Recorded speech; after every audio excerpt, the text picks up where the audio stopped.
जय श्री राम।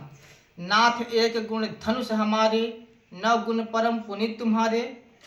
मर्यादा पुरुषोत्तम भगवान श्री राम जी ने परशुराम जी से कहा कि हे ब्राह्मण देव, हमारे पास सिर्फ एक ही गुण है और वह गुण यह है कि हमारे पास धनुष है। आप 9 गुणों से युक्त ब्राह्मण हैं। हमारे देश में ब्राह्मण को आदिकाल से सम्मानित किया जा रहा है, उनकी पूजा की जा रही है और वह प्रथा आज तक चली आ रही है।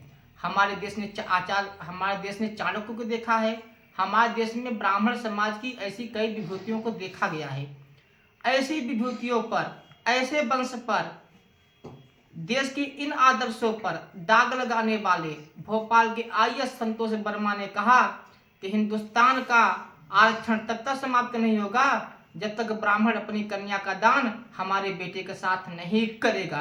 पूजहि विप्र सकल गुणहीना, शूद्र न पूजहि वेद प्रवीणा। ब्राह्मण अत्याचारी भी हो, ब्राह्मण दुराचारी भी हो, वह भी सम्मान के पात्र होता है। ऐसा वेद कहते हैं, ऐसा शास्त्र कहते हैं, ऐसा उपनिषद कहते हैं।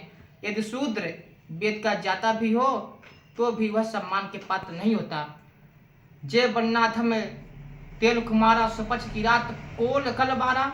इन पवित्र जातियों को भी समाज ने पवित्र बनाया। हमारे संविधान ने बराबर का दर्जा दिया और हम लोगों ने इनको देश के हर संस्थाओं में भाग दिया ताकि हमारा देश आगे बढ़ सके। लेकिन इन वर्णों के लोगों ने हमारी देश की संस्कृति को नष्ट करने का बीड़ा उठा लिया है। हमें वह मर्यादा स्थापित करनी चाहिए जो मर्यादा भगवान श्री राम जी ने बनाई है और उसी मर्यादा से हमारे देश की संस्कृति की रक्षा हो सकेगी। धन्यवाद।